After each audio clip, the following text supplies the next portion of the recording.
back here from Beechmont Ford Performance for a garage table discussion. Out here in the garage once more, and at the table with a gentleman that'll look pretty familiar to you, because if you caught an earlier episode of Garage Table Discussion, this is Tony Alonso, better known in the book author circle as Anthony Alonso, but amongst us friends, we call him Tony. And Tony had a book that he had previously written with Scott Hogue called Engineer Plus Enthusiast Equals Excitement. And it was all about the Mach 1 and the Mustang Bullitt and the basically development process of those two books.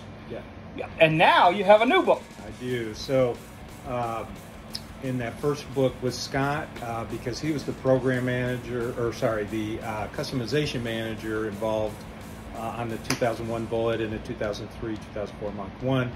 It's his story of those cars. So he touched both. But after 2001, there came more Bullits, right? 2008, 2009, and now 2019, 2020. Which we have Tony's 2019 here in the garage today. And I appreciate you letting me rolling it into the spot of honor there.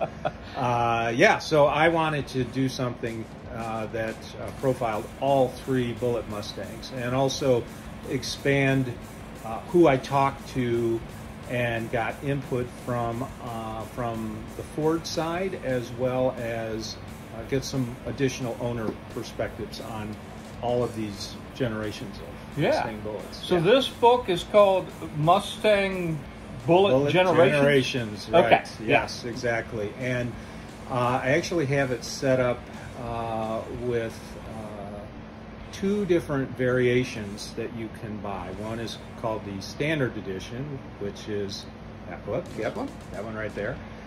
It's 144 pages, covers all three generations, and has some sidebars that talk a little bit about things related to the development of and the history of things going on while each of those cars was coming into market, plus some ties to the movie cars. As we all know, the movie cars were the inspiration. And I say movie cars because two of them both were found or came into the public eye. So the Standard Edition covers the Ford cars, and then I was very fortunate to work with Brad Bowling, who has a publishing company called Erda Publishing in Yellow Springs, Ohio, not too far north of us. And he is one of the few people who I would call him one of the historians of the movie car that was owned by the Kiernan family. Yeah, Sean Kiernan, who sold the car early in January. And he had fabulous stories, Brad did, and also Kevin Marty, who was someone who validated not only Sean's car, but also the car that was found in Mexico. And the information that they shared is in something called Bullitt Time, which is this guy, and it's a 24-page supplement that you can buy in what is called the expanded edition. So you get two. You get both. You get both of these in the expanded edition, bundled together. And there's 500 of these set out of the total production run. They all have a little number sticker on them, and they get bundled together in a nice little holly bag, so they're protected. But so we had something for people who love the Ford cars, and then people who are really into Bullitt and really want to know a little more about the movie cars. Yeah, that was a fascinating little time there when the original Bullitt basically came back into public view, because it was sitting in the Kiernan family barn for how long?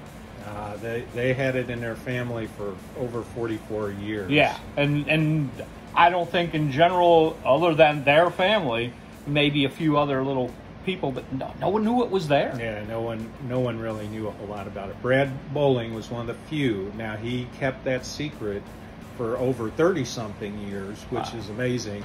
And so that's why I wanted to really participate in this project with him, because I thought he's going to add a lot of backstory to. And then there was the other car that was found in Mexico. Found in Mexico in the proverbial Mexican junkyard. Now that was the car that was used for the jumping stunts, which really got it beaten.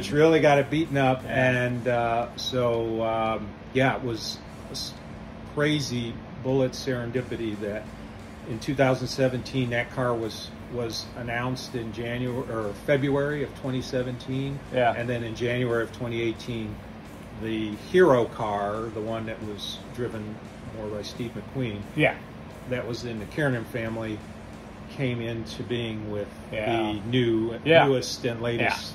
Mustang and obviously, Bullitt. That's the car that I think most people, know about, talk about. But like you're saying, you are writing a book talking about the generations of the Bullitt Mustang, which is a much more encompassing story. Yeah, it's a big story because 2001 was the first model year, and then 2008, 2009, and that was in the 5th generation Mustang. So you had the 4th generation Mustang, you had a Mustang Bullitt 5th generation, had one, and then in 2019, 2020, the 6th generation Mustang. Now you have another Mustang Bullitt, and they all have stuff that's common and kind of call back to their cars that were in that movie, and that's really what I was trying to tell in Mustang Bullitt Generations, is how those over the last 20 years, those 3 cars came into being. But because I got a chance to work with Brad Bowling, and he knows Kevin Marty very well, and those 2 guys, unbeknownst to each other, knew about the movie cars. We captured that in this supplement to the book. And if you're not familiar with Kevin Marty, I'm sure if you're a Mustang person at all, you've heard of something called a Marty Report. He's licensed the database, the production databases, and he's parlayed that into a fantastic business where for cars that are back in the day, you can find out detailed history. And that's what's so neat about his involvement along with Brad Bowling. They once they got the VINs of those 2 cars that went to the movies, they were witness to some of the history. Obviously, the people who owned those cars are a different witness to the history. But that's what told us that those were things that were authentic, and that's really part of what's in that story. That they share. But it takes someone like yourself to actually take the time and effort. And I know Tony personally, and I've witnessed some in my own eye at our dealership, him sitting there working on this book. You were coming in for service on the car, and I walk around the corner, and there's Tony just going to town working on his book. And I know it was a lot of work, but you have a passion for this and for the Mustang in general, but definitely the Bullitt, and it comes through in this right here. Well, I'm glad Beechmont Ford has great Wi-Fi because that's what I was using while I was conducting the research and doing the writing. But I've been into it for 20-something years. This particular variant of the Mustang, I love other Mustang variants. Don't get me wrong, but so it's really, I've had a chance to hopefully show some of that passion, but also in showing that passion, I know that I really depend on folks like you and other folks who are associated with places where I can go to have the car maintained well, and who also have that same level of passion. And it shows in the care that we get as customers. It shows in the care, and that's something I appreciate. So this book is definitely geared to the Mustang Bullitt. But you don't have to be just a Bullitt fan to enjoy this book. I can guarantee that. If you're a Mustang fan, or if you're a car enthusiast, you're going to enjoy this book. I can guarantee that. I hope that there are some things that folks, like you mentioned, would be able to find enjoyable about it. I mean, I was very fortunate to be able to talk to the Ford engineers, the chief engineer from each generation, and other engineers and marketers for all the generations. I have to give a shout out to John Clore, because he helped with some of those connections, you know, being made with Ford. And then also the people who own these cars, you know, whether it's a Shelby GT350R or a Mustang, you know, or a Bullitt Mustang, or a Mach 1, you know, like is coming out now, another one coming out. You know, when you're into that and the meaning is so deep for you, you know, you can hopefully identify with some of that stuff. And you, in this book, if I understand it right and I remember right, because I haven't had a chance to read the book yet, I'll be honest, but being around you the whole time when you were doing this book, you have specific people's cars featured in this book, right? I do, yeah. I had over 70 submissions from people wanting to have the opportunity. I would have loved to, if I could have made the book bigger than it was, I could have added them in, but we've got about 30 different owners from you know, women and men, not just North America based owners, but owners all over the world who are into it. And I won't, because I'm just like they are, you know, I wrote this book being a Bullitt owner.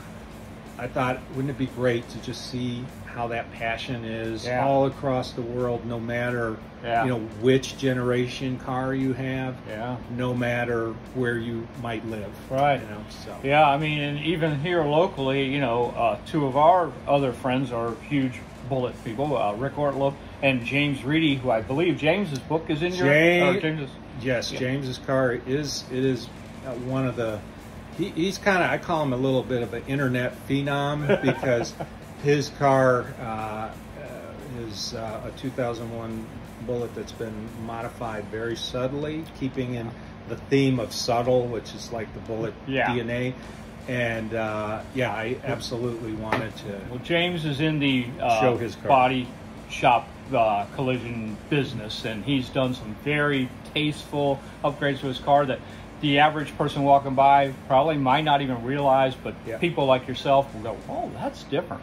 And we had the pleasure of having James's car in the garage when we talked about your last book. We did. Yeah. We did. So it's great. Again, you know, if you are a Mustang fan, and if you're definitely a Bullitt fan, you're going to want to get a copy of this. And why don't you tell everybody how they're going to get a copy of it, Tony? Yeah, there's one place that you can get it. The website for the book is www.fmb, which is short for Ford Mustang Bullitt, -generations.com.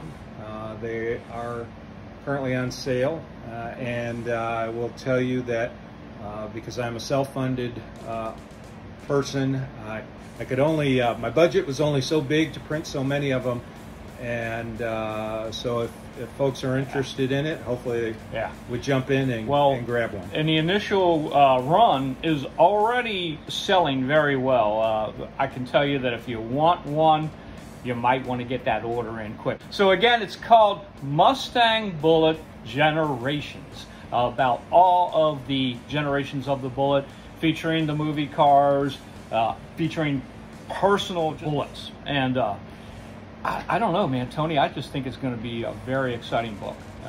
Happy that you wrote it. Happy that I got you in here again in the garage at the table. At the table again. At the table. And if you have any questions, contact me, or I'll put you in contact with Tony, and pick this book up, man. You won't regret it. Tony, man, thank you again for joining me here in the garage. Thank you, sir. Always good to be at the table. It's always good to be at the table. And once again, Jeff Black from Beachmont Ford Performance for Garage Table Discussions. And join me again next time. Have a great week. Thanks for joining us. Thanks, Jeff. Thank you.